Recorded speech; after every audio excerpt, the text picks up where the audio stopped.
It is wonderful to have Dr. Bhartendu Swain with us. We will start with his introduction. Here we go.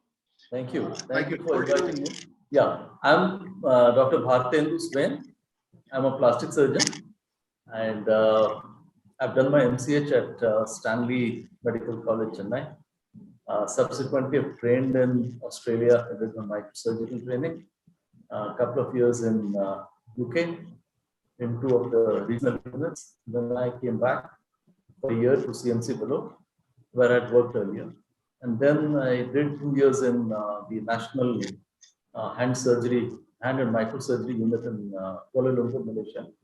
Came back and joined Apollo Hospital, Hyderabad, the one in Jubilee Hills. Yeah. So where I worked for about 17 years. And then I quit that part of my practice and got into running this not-for-profit hospital called Akar Asha Hospital. That's my background. You can see that. Yeah, yeah. So that's about as much about me. And about the purpose, yes. 2001, we started a trust, and we up to 2004, we got patients through referrals by NGOs throughout the state. And that time it was an undivided state. And then from 2004 to 2013, we were in partnership with the state government for identification. So the state government would do screening camps, identify patients. We would go see them and say, okay, who's for surgery? And then we would call them for surgery. We would also do what I call review camps. About 6 weeks later, we would do that. This kind of grew on itself organically. So 2004, 5, 6, 7, 8, 9, 10. Next was in 12 and 2013 end. So the numbers kept on steadily increasing. And then, somewhere in 2008, I had the germ of an idea that we had to do this full time. I was not happy with doing it in remote locations because there were many constraints.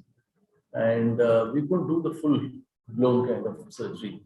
So we started thinking about it, looking for a place. 1.5 years, we found a place in Kukatpalli, and that was a greenfield project. So between 11 and 13, we brought in funds to build the hospital.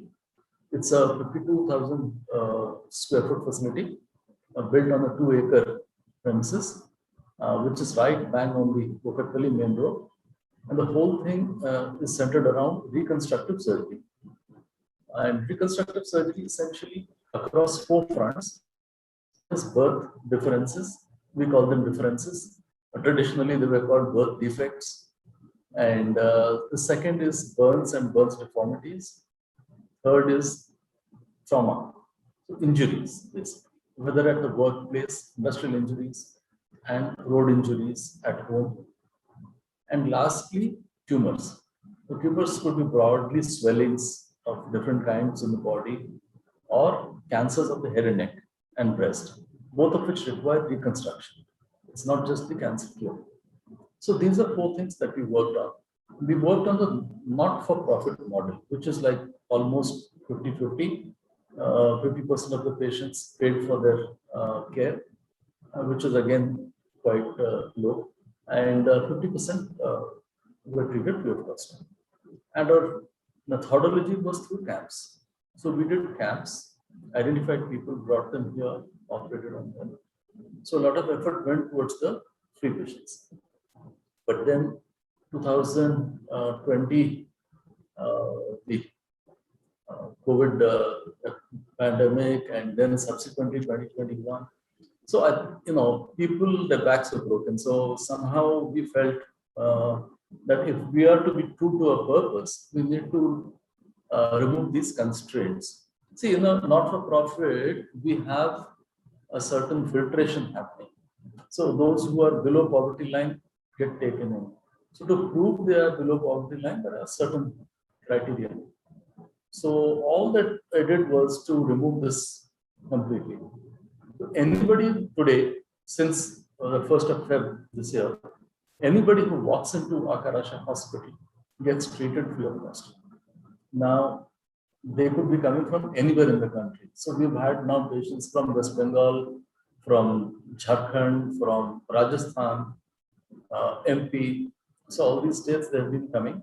Of course, a focus, major focus is Telangana and Andhra, the sister states, and so that's how we've been going. So we started in Feb, we were accelerating, then we got hit by COVID. When COVID came in the second wave, it was much more serious than the first. And a lot of people suffered. So we said we have to step up to that.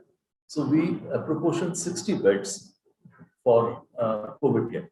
So that was structured as 25 beds for COVID ICU and 35 for what's called a step down unit. So we had strict protocols, and as I was discussing with you, we used remdesivir only on 2 patients. They were young, and somehow one of them already had started on remdesivir, so we had to continue. The other person was a request, so somehow intensivists agreed, so that was it.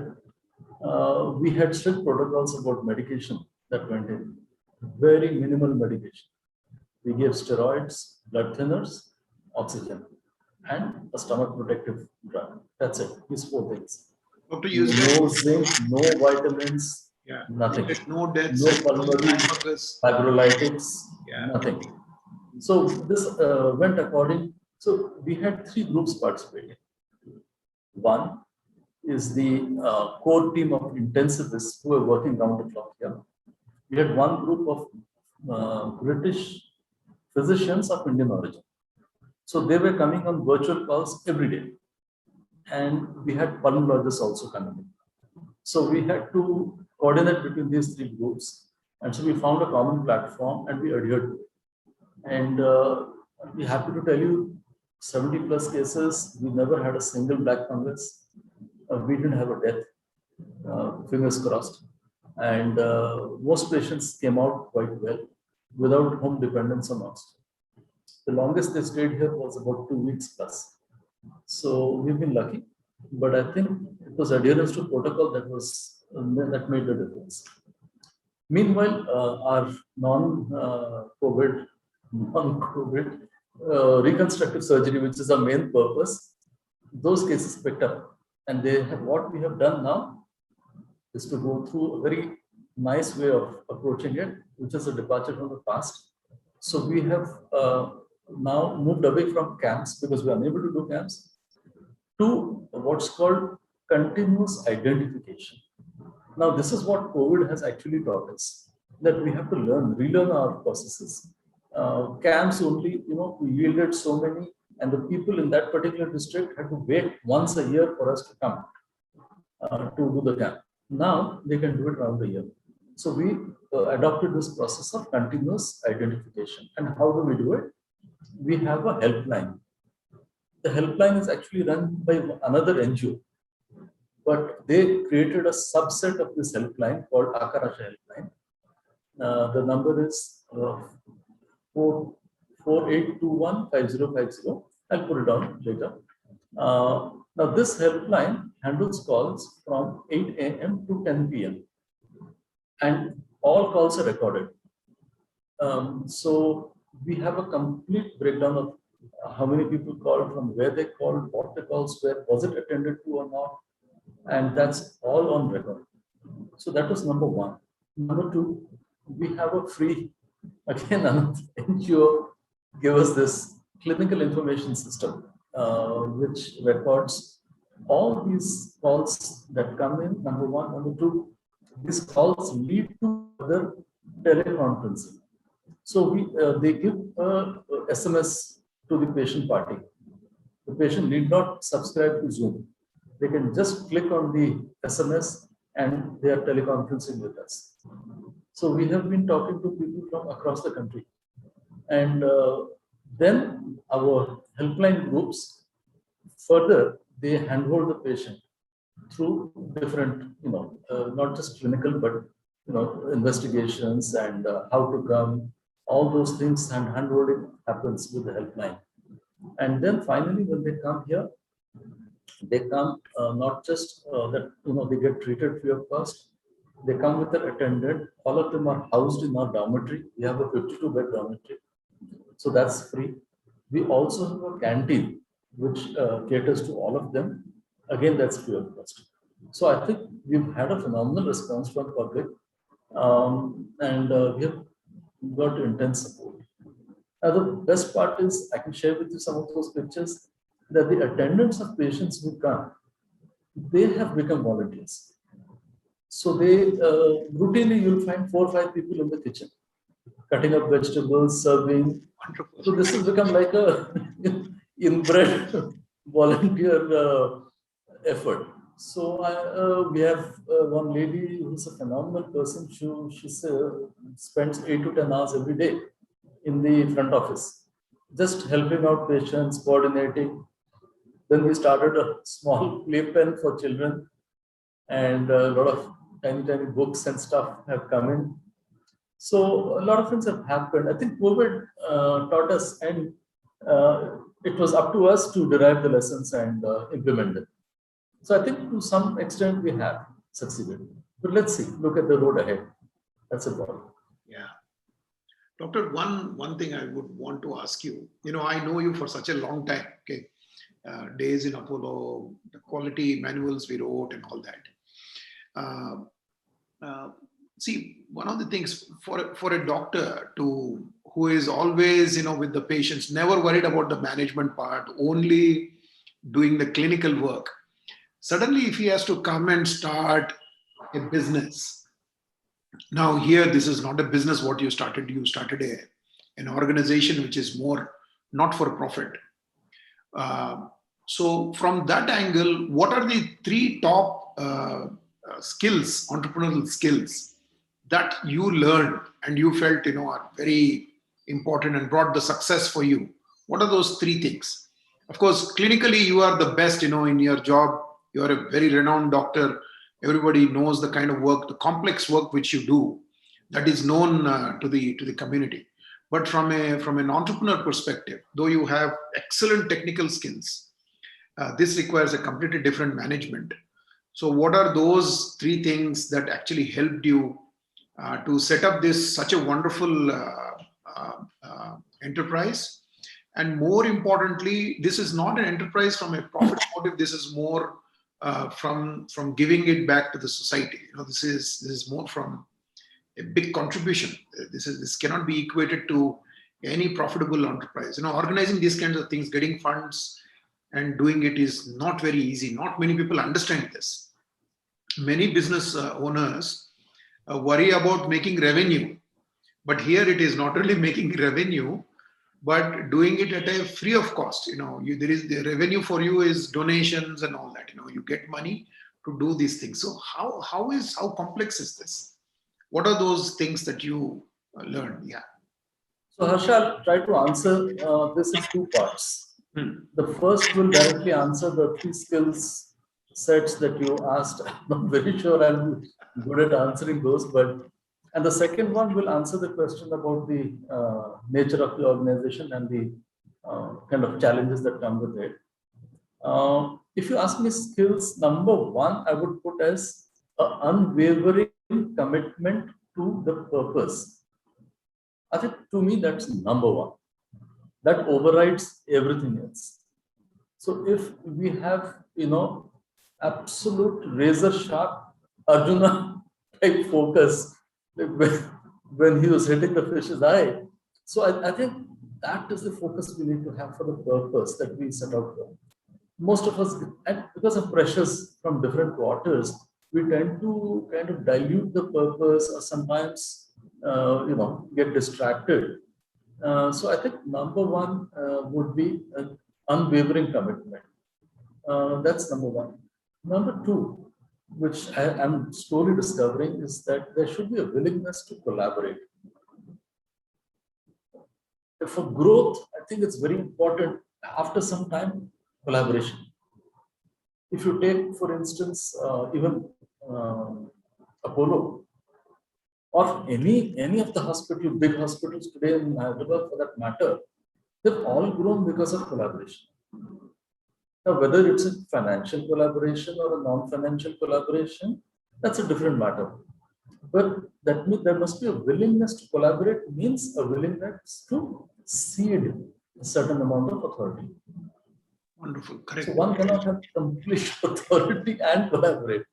So one has to cede. That means a certain amount of sharing should come into the picture for us to grow.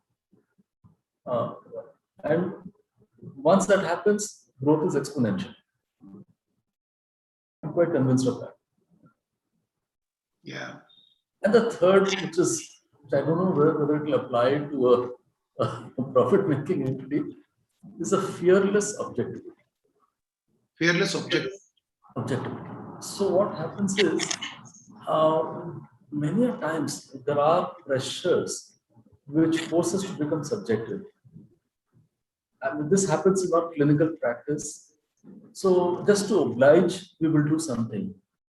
And that's the beginning of a series of disasters.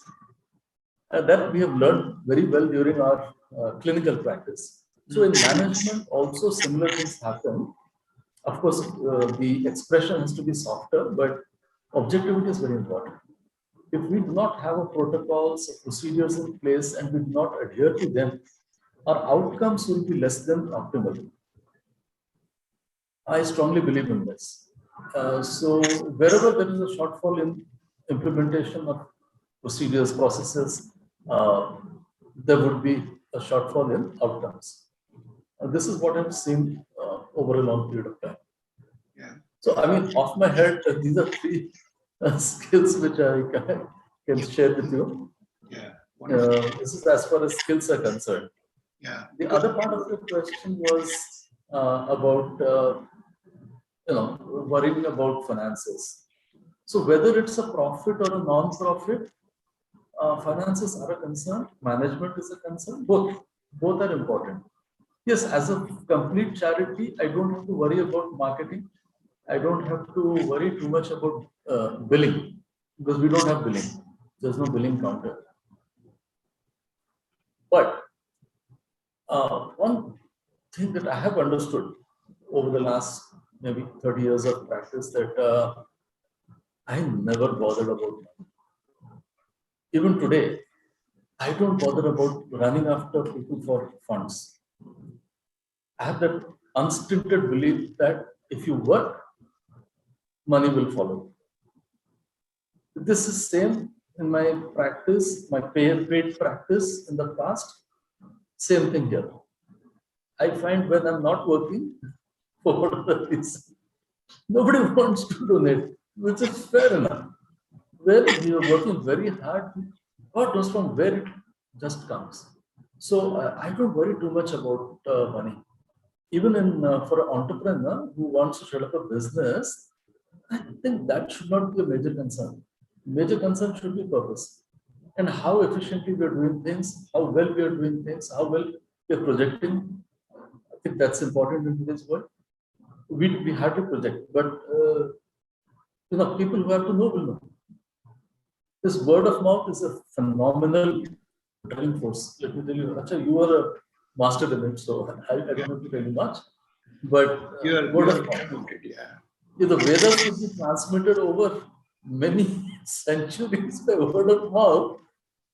Our tiny accomplishments or achievements will almost transfer. I think we should have faith in word of mouth. Yeah. Keep working. Every customer, every person who's benefited will transmit it. I was just listening to my wife talking to somebody. I said, can you just remind me of that person who made the tickets for such and such?